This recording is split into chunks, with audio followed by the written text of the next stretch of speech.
예, 오늘 취임 1주년을 맞은 우원식 국회의장이 삼권 분립에 걸맞는 국회 기능을 강화하겠다고 밝히면서 국회 개헌특위 구성 추진 계획을 내놨습니다. 이 대통령의 개헌 의지가 확고하다는 뜻도 전했는데요. 오후에는 국회 교육위원회가 교육부를 상대로 지난 대선 기간 논란이 됐던 리박스쿨 의혹과 관련한 긴급 현안 질의를 진행합니다. 집중토론 문학진 전 민주당 의원, 신지호 전 국민의힘 의원과 국회 현안 살펴보겠습니다. 안녕하십니까? 자, 오전에 우원식 국회의장이 취임 꼭 1주년을 맞았습니다. 그래서 국회는 임기가 2년인데 이제 절반을 이제 했고, 그 사이에 이제 지난해 말에 이제 계엄 사태가 있었고, 또 계엄 해제를 국회에서 했고, 이제 그런 일들도 있었는데, 오늘 여러 가지 이제 기자들과 일문일답을 했는데, 국정 운영이 안정되면 개헌 논의를 본격화하겠다, 이런 뜻도 이제 밝혔고, 이재명 대통령의 뜻도 확고하다, 이런 뜻도 이제 전달을 했습니다. 지금 국회 그 환경이 조금 달라지지 않았습니까? 여야가 이제 바뀌었고, 이재명 대통령이 이제 당선된 지, 대통령으로 이제 취임한 지 일주일여 이렇게 지나고 있는 그런 상황인데, 이 시점에서 국회 역할은 어떤 것이라고 봐야 될까요?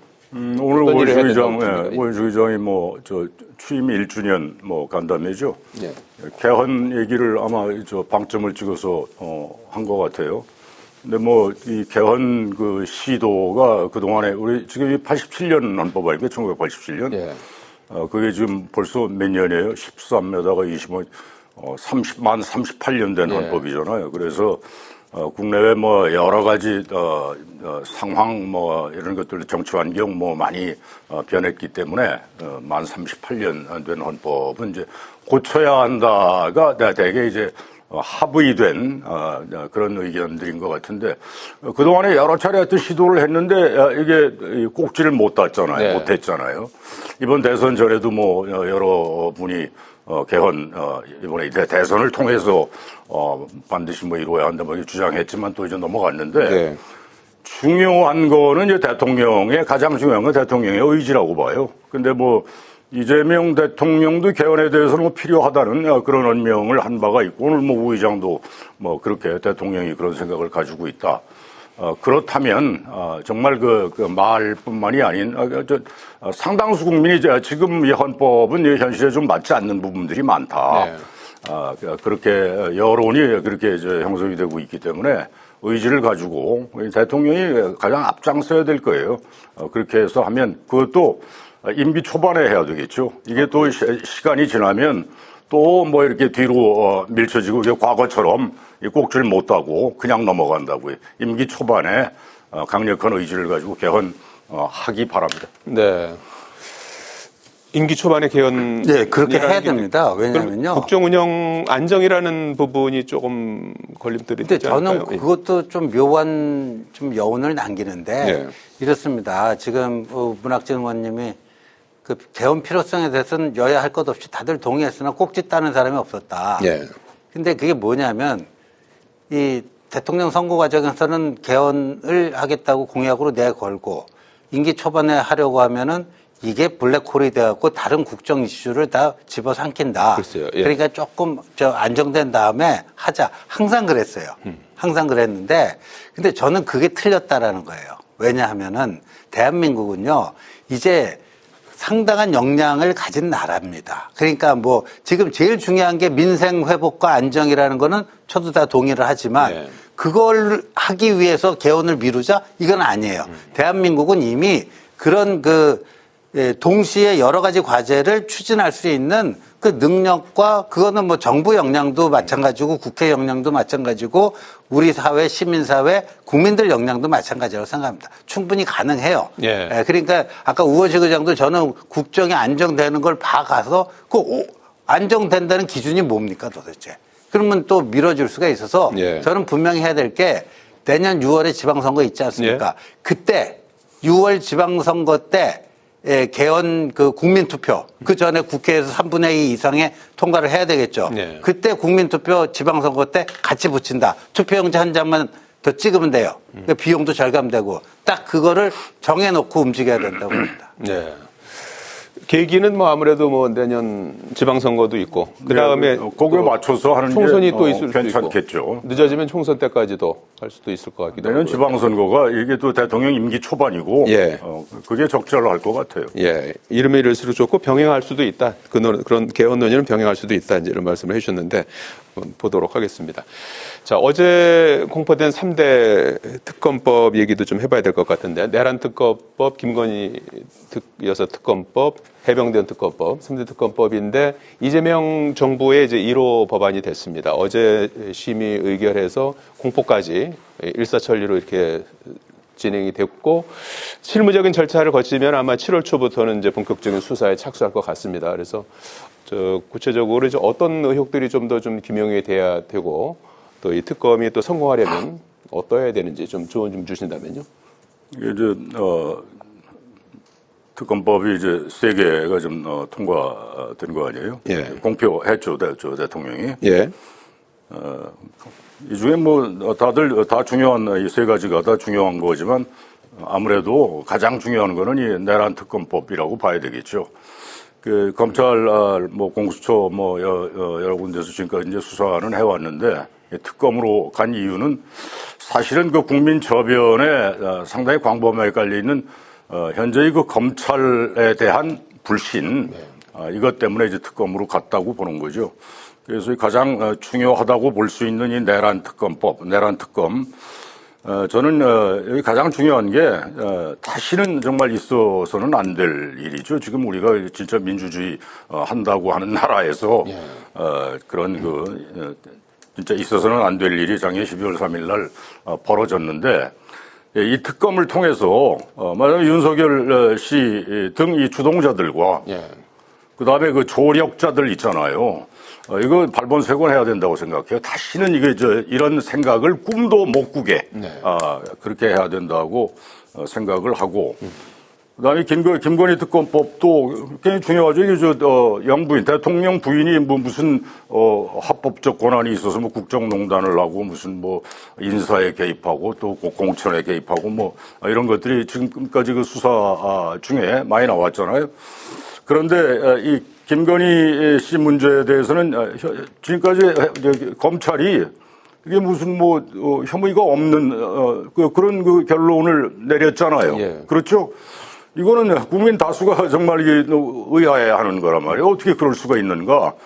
그래서 이제 특검으로 갔고 이런 문제 정말 합법적인 어떤 그 권한이 없는 사람이 그런 그 과도한 권한을 막 행사하고 이런 이거 철저히 이것도 파헤쳐야 한다고 생각하고 그다음에 최상병 그 해병대 이 특검인데 이것도 이게 윤석열 전 대통령이 수사에 뭐 외압을 가했다 이제 이게 초점 아닙니까? 뭐 경로해가지고 뭐 그랬다고 그러는데 이런 문제도 진짜 그 최상병이 젊은 병사가 정말 그렇게 죽은 거에 대해서 국가가 이런 식으로 하면 이게 도대체 누구더러 그래요? 군에 가서 뭐 국가에 충성하고 국민에 충성하고 하라고 얘기를 할 수 있어요. 이것도 철저히 뭐 하여튼 특검에 지금 3가지 다 간 게 철저히 다 밝혀내야 할 부분들이기 때문에 그렇게 해주길 바랍니다. 네. 국민적 의혹을 좀 말끔히 해소하는 그런 특검이 됐으면 좋겠다는 기대를 주셨는데 야당에서는 우려도 하고 있죠. 네, 3개의 특검이 이렇게 동시에 발진하는 거는 사상 초유입니다. 초유예요. 이 3개의 특검이 같은 날 처리되고 공표되고 시행되고 동시에 진행된 건 처음인데 지금 170일이죠. 그러니까 올해 이재명 1년차 정국은 특검 정국이 될 겁니다. 그렇게 될 수밖에 없습니다. 과거에 특검 하나만 이게 진행이 돼도 그게 사실상 모든 뉴스를 빨아들이는 블랙홀 역할을 했는데 이게 3개가 동시에 이제 진행되는 거기 때문에 그렇게 될 거고 그 과정에서 지금 내랑 종식은 정치 보복이 아니다. 이게 이제 이재명 대통령의 그 워딩 아닙니까? 근데 그게 굉장히 애매해요. 우리가 문재인 정권 때 사례를 보더라도 적폐청산은 정치 보복이 아니다. 근데 그게 보기 나름입니다. 보기 나름이에요. 애매합니다. 그러니까 이게 내란 종식을 위한 불가피한 조치다. 아니면 정치 보복이다. 뭐 이런 논란이 반드시 나옵니다. 반드시 나오고요. 근데 세 개가 동시에 진행되다 보니까 어떤 부작용이 우려되다 하면요. 지금 거의 매일 브리핑하게 돼 있잖아요. 그러면 특검 간의 경쟁의식 같은 것도 생깁니다. 예를 들어서 지금 내란 사건은 검찰, 경찰, 공수처 세 개 기관에서 수사를 한 걸 가지고 지금 전 대통령을 재판하고 있는 중입니다. 그러니까 이미 수사의 1단계는 거의 끝난 상태에서 그걸 이어받아서 나머지 것들을 하겠다는 건데 검사 60명이 투입되지 않았습니까? 근데 상대적으로 김건희 특검은 수사가 내란 특검에 비해서 덜 진행돼 있어요. 그러니까 거기가 그 이슈가 굉장히 많이 나올 수가 있습니다. 뭐 새로운 것들, 자극적인 것들 특히나. 그러면 매일 또 브리핑을 특검별로 하잖아요. 그러면 예를 들어서 김건희 특검이 이슈를 상당히 많이 빨아들인다. 그러면 그 40명 간 김건희 특검이 저 정도 하는데 이 60명 내란 특검은 뭐 하고 있느냐? 특검 간에 경쟁이 붙을 수 있다. 그러면 또 과도한 수사를 하게 돼 있어요. 과도한 수사를 하게 돼 있고, 꼭 건드리지 않아도 될 거를 건드려서 뭐 작품 만들려고 하는 이게 나오고, 그러다 보면 아까 제가 말씀드린 이게 정치 보복이냐 내란 종식이냐 하는 논란이 또 더 커지고 이런 악순환이 발생할 가능성이 충분히 있습니다. 절제된 수사 뭐 이런 거를 좀 당부하시는 것 같습니다. 자, 국민의힘이 오늘 오후에 의총을 열고 최근에 이제 관련해서 국민의힘 지난주 대선에서 이제 패배 후에 이제 그 수습책을 계속 이제 논의하는 과정 아니겠습니까? 그 가운데 이제 김용태 비대위원장의 임기 문제도 나오는 것이고 김용태 비대위원장이 던진 또 개혁 과제 이런 부분들에 대해서 이제 어떻게 할 것인지 이걸 계속해서 논의하는데 벌써 오늘 오후에도 또 의총을 연다는 거 아닙니까? 그래서 여기에서 이제 수습책을 논의하는데 어제 재선 의원들이 김용태 비대위원장의 손을 들어줬어요. 그래서 오늘은 좀 결론이 나올 수 있을까요? 어떻게? 저는 뭐 나올 가능성이 좀 있다라고 보여지는데, 근데 이제 4시에 또 김용태 비대위원장이 또 일정이 있더라고요. 상임고문단하고의 활동이 있어갖고, 뭐 한 2시간 뭐 이 정도 진행되지 않을까 싶은데요. 여하튼 지금 어제 그 재선 의원 15명 성명이 게임 체인저가 될 수도 있겠다. 왜냐하면 이게 기존의 계파 구도에서 뭐 전혀 그 팽팽한 그 대립 구도가 그냥 진행이 됐는데 그 구도가 깨지는 신호였거든요, 어제.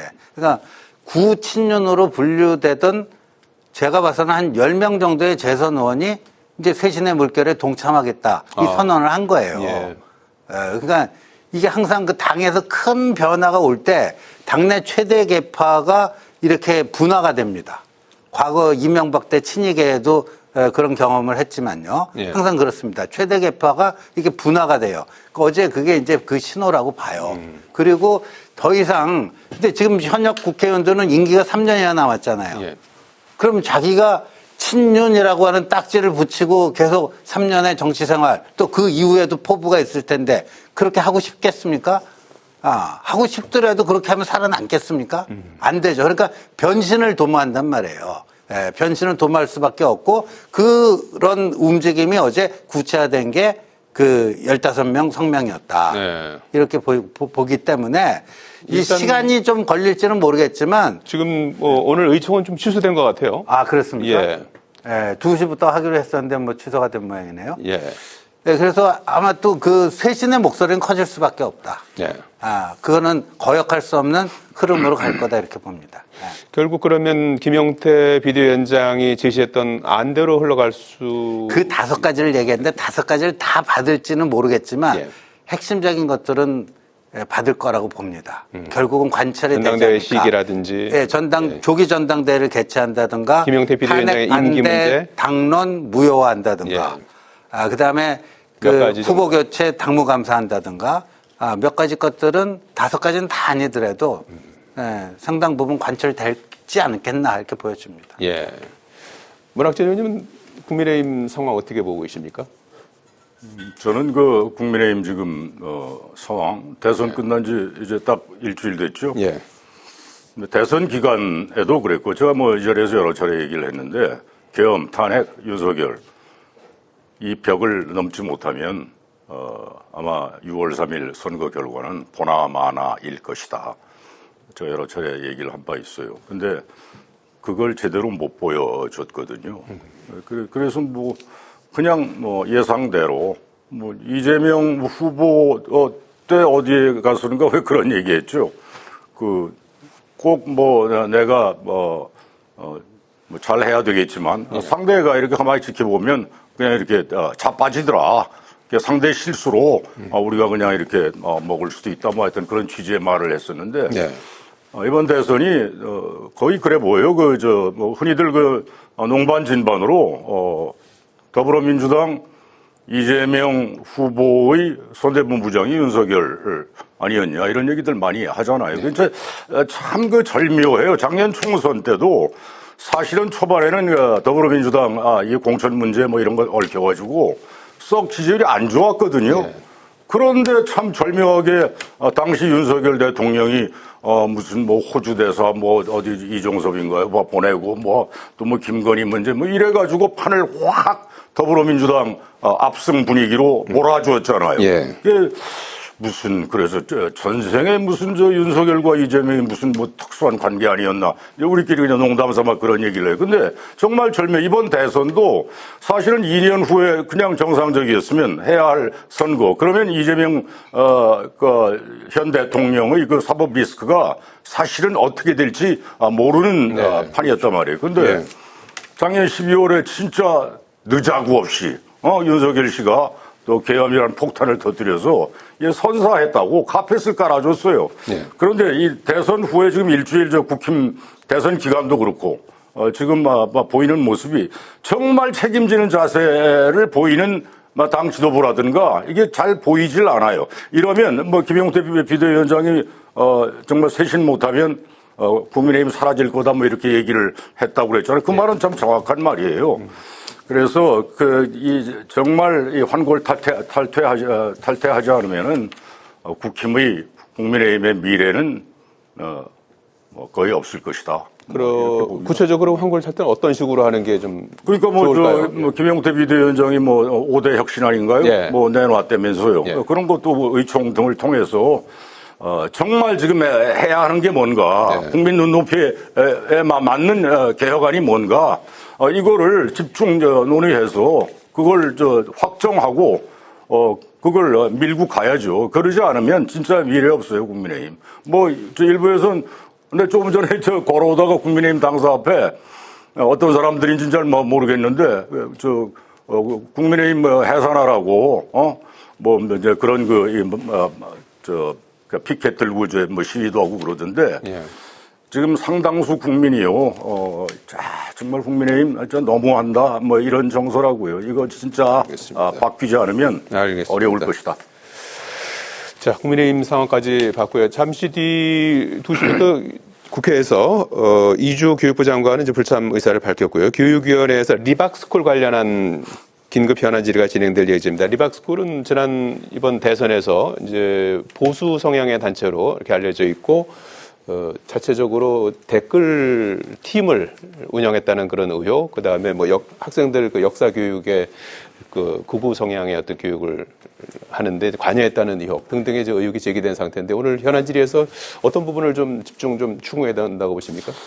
이게 참 리박스쿨이라는 게 글자 그대로 리승만 앤드 박정희를 배우자 말하자면 이제 그런 취지 아닙니까? 리승만 박정희 학교 아니에요. 그 글자 그대로 해석하면. 근데 이 댓글 조작하고, 그 다음에 초등학교죠. 주로 초등학교죠. 돌봄 교육. 늘봄학교. 늘봄학교. 거기에 이 리박 스쿨에서 말하자면, 단기 교육을 받은 사람들이 초등학교에 가서 이제 그런, 강의를 하고 그랬다는 거 아닙니까? 근데 방금 사회자가 보수 성향이라고 그랬는데 이 리박스쿨이 이건 보수도 아니에요. 극우죠. 어떻게 보수입니까? 근데 이게 쭉 봤어요. 그때 이 사람들 발언이나 뭐 이런 것들이 정말 상상을 저해고 저 박근혜 대통령 탄핵 때 그 촛불 시위를 이게 광란의 현장이었다. 이런 표현을 쓰지를 않나. 그럼 박근혜 대통령 탄핵이 그 광란으로 해서 탄핵된 겁니까? 네. 그다음에 일제 때 그 일본군에 끌려간 사람들 그때 조선 사람은 일본군에 가면은 그 출세하는 거다 뭐 이런 발언도 했고 그다음에 구람도라고 있잖아요. 그 일본의 그 징용 끌려간 사람들, 노동자들.